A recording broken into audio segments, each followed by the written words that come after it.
Family card নাকি টাকার খেলা? তারেক রহমানের হাতে কি আসলেই থাকছে ম্যাজিক ল্যাম্প, নাকি সবই ঈদের আগে ধোঁয়াশা? বাজারে আগুনের হলকা, এক হালি লেবুর দামে যেখানে পকেট খালি, সেখানে সরকারের দেয়া সামান্য টাকা দিয়ে আসলে কি হবে?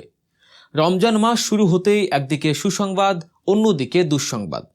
একদিকে সরকারি অনুদানের আশ্বাস, আর অন্যদিকে সিন্ডিকেটের পকেট কাটার মহা উৎসব। আপনি কি ভাবছেন, ঈদের আগেই আপনার পকেটে ঢুকছে ফ্যামিলি কার্ডের টাকা, নাকি শুধুই কোনো পাইলট প্রজেক্টের গিনি পিগ হতে যাচ্ছেন আপনি? আজকের এই ভিডিওতে আমরা চুলচেরা বিশ্লেষণ করব বর্তমান সরকারের বহু প্রতীক্ষিত ফ্যামিলি কার্ড প্রজেক্ট এবং বাজারের নির্মম বাস্তবতার মুখোমুখি দাঁড়িয়ে এর কার্যকারিতা নিয়ে। চলতি রমজান মাসেই চালু হতে যাচ্ছে প্রধানমন্ত্রী তারেক রহমানের দীর্ঘদিনের সেই প্রতিশ্রুত ফ্যামিলি কার্ড। নির্বাচনের আগে বিএনপি যতগুলো বড় বড় প্রতিশ্রুতি দিয়েছিল, তার মধ্যে এই কার্ডটি ছিল অন্যতম। দলটির পক্ষ থেকে বেশ ঘটা করেই প্রচার করা হয়েছিল যে ক্ষমতায় গেলে বা নির্বাচিত হলে বাংলাদেশের নারীদের হাতে তুলে দেওয়া হবে বিশেষ এই কার্ড। কিন্তু আসল খবর হলো, কার্ড আপনারা এখনই পাচ্ছেন না। কি অবাক হলেন? জি, ঠিকই শুনেছেন। কার্ডের বদলে শুরুতে অন্য পরিকল্পনা করছে সরকার। সরকার গঠনের পরপরই এই ফ্যামিলি কার্ড বাস্তবায়ন নিয়ে তোড়জোড় শুরু করেছে বিএনপি। গত বৃহস্পতিবার সচিবালয়ে আন্তঃমন্ত্রণালয় একটি হাই প্রোফাইল মিটিং অনুষ্ঠিত হয়।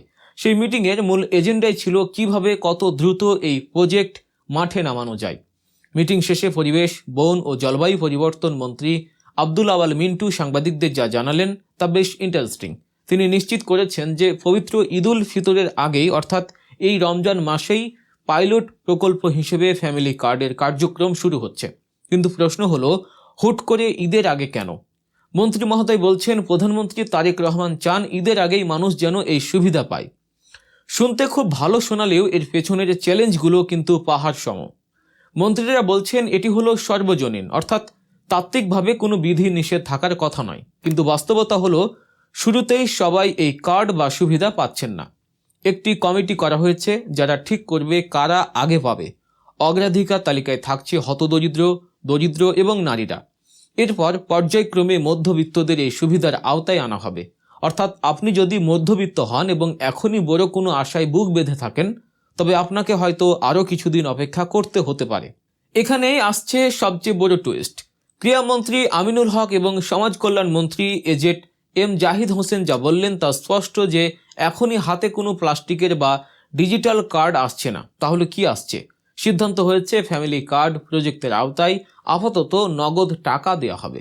কৃষিমন্ত্রীর ভাষায়, ফ্যামিলি কার্ডের ভেতরে যে সুবিধা থাকবে, আমরা এখনও একটু ইয়েতে আছি, আমরা ক্যাশ টাকাতে যাব। অর্থাৎ কার্ড ছাপানো, বিতরণ বা প্রযুক্তিগত সেটআপের চেয়ে সরকার এখন সরাসরি ক্যাশ টাকা মানুষের হাতে পৌঁছে দেওয়াটাকে সহজ বলে মনে করছে। এটাকে কি সরকারের প্রস্তুতির অভাব বলবেন, নাকি ঈদের আগে জনপ্রিয়তা ধরে রাখার কৌশল? নির্বাচনের ইস্তেহারে কার্ডের কথা বলা হলেও এখন কেন ক্যাশ টাকা? এটা কি দীর্ঘমেয়াদে কোনো জটিলতা তৈরি করবে না? দর্শক, ভিডিওর এই পর্যায়ে ছোট্ট অনুরোধ, দেশের রাজনীতি, অর্থনীতি এবং জনজীবনের এমন সব গভীর বিশ্লেষণ ও ভেতরের খবর জানতে আমাদের চ্যানেল গল্প নিউজ এখনই সাবস্ক্রাইব করে বেল আইকনটি চেপে দিন। আপনার একটি সাবস্ক্রিপশন আমাদের পরবর্তী অনুসন্ধানী ভিডিও তৈরিতে অনুপ্রেরণা যোগায়। চলুন আবার মূল আলোচনায় ফিরি। এখন প্রশ্ন হলো, সরকার যে টাকাটা দেবে সেটা দিয়ে আপনি আসলে কি কিনবেন? কারণ বাজারের যে অবস্থা, তাতে সরকারের দেয়া এই অনুদান কি সিন্ডিকেটের পেটে যাবে না? 21 টিভি রিপোর্ট অনুযায়ী রমজান মাস আসতে না আসতেই রাজধানীর কাঁচা বাজারে যেন শয়তানের আসর পড়েছে। নিত্য প্রয়োজনীয় পণ্যের দামে আগুন। সংযম ও আত্মনিয়ন্ত্রণের মাস রমজান, কিন্তু আমাদের ব্যবসায়ীদের মুনাফার লোভের কোনো সংযম নেই। চলুন বাজারের বর্তমান চিত্রটা একটু দেখে নিই, যা আপনার কপালে চিন্তার ভাঁজ ফেলতে বাধ্য। ইফতার ও সেহরির প্রধান উপকরণগুলোর দাম এক সপ্তাহের ব্যবধানে অস্বাভাবিকভাবে বেড়েছে। মোহাম্মদপুর কৃষি মার্কেট, ফার্মগেট কিংবা শেওড়াপাড়া, সব জায়গাতেই একই হাহাকার। এক হালি লেবু, জি মাত্র 4টি লেবু বিক্রি হচ্ছে 80 থেকে 120 টাকায়, যা গত সপ্তাহেও ছিল 40 থেকে 60 টাকার মধ্যে। ভাবা যায়, কাঁচা মরিচের ঝাল এখন জিহ্বা লাগার আগেই পকেটে লাগছে। প্রতি কেজি কাঁচামরিচ বিক্রি হচ্ছে 240 থেকে 300 টাকায়, যা কদিন আগেও 120 থেকে 130 টাকার আশেপাশে ছিল। বেগুনের গায়েও হাত দেওয়া দায়। 80 থেকে 120 টাকা কেজি দরে বিক্রি হচ্ছে বেগুন। টমেটো, শসা, ধনেপাতা সবকিছুর দাম কেজিতে 20 থেকে 40 টাকা পর্যন্ত বেড়েছে। ভোক্তারা বলছেন রমজান মাস যেন ব্যবসায়ীদের মুনাফা লুটার উৎসবে পরিণত হয়েছে। সাধারণ মানুষের পকেট কেটে তারা নিজেদের পকেট ভারী করছে, অথচ সরকার বা প্রশাসনের বাজারে তদারকি কোথায়? নির্বাচনের অজুহাত বা নতুন সরকার গঠনের বাস্তবতার দোহাই দিয়ে কি বাজার সিন্ডিকেটকে ছাড় দেওয়া হচ্ছে? জেলা প্রশাসন বা ভোক্তা অধিকার অধিদপ্তরের কার্যক্রম এখন অনেকটাই ঝিমিয়ে পড়েছে বলে অভিযোগ সাধারণ মানুষের। আর এই সুযোগটাই নিচ্ছে অসাধু ব্যবসায়ীরা। কৃত্রিম সংকট তৈরি করে তারা পণ্যের দাম বাড়াচ্ছে।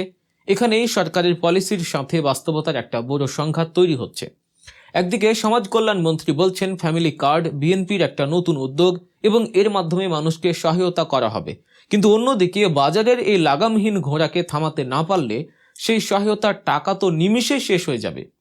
বিশ্বের অন্যান্য মুসলিম দেশ, সৌদি আরব, তুরস্ক, মালয়েশিয়া, এমনকি অমুসলিম দেশ যুক্তরাজ্য বা অস্ট্রেলিয়াতে রমজান উপলক্ষে পণ্যের দামে বিশাল ছাড় দেওয়া হয়। আর আমাদের দেশে ঠিক তার উল্টো। এখানে রমজান এলেই দাম বাড়ানোর প্রতিযোগিতা শুরু হয়।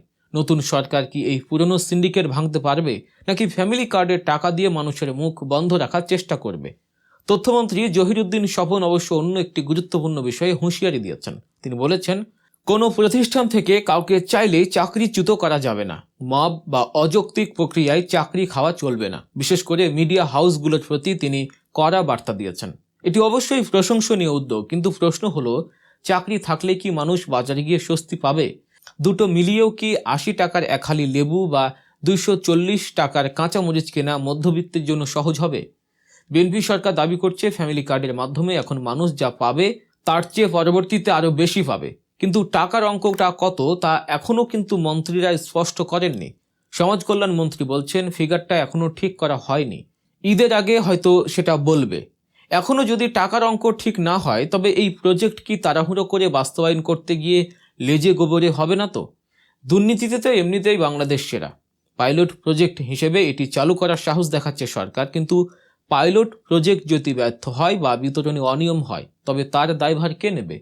আরেকটি বিষয় লক্ষণীয়, মন্ত্রীরা বলছেন এই কার্ড হবে ইউনিভার্সাল বা সার্বজনীন, কিন্তু বাস্তবে শুরুতেই ফিল্টারিং করা হচ্ছে। হত দরিদ্ররা অবশ্যই আগে পাওয়ার যোগ্য, কিন্তু মধ্যবিত্তরা যারা বাজারের এই আগুনের তাপে সবচেয়ে বেশি পিষ্ট হচ্ছে, তারা কবে পাবে? তাদের জন্য কি শুধুই আশ্বাস?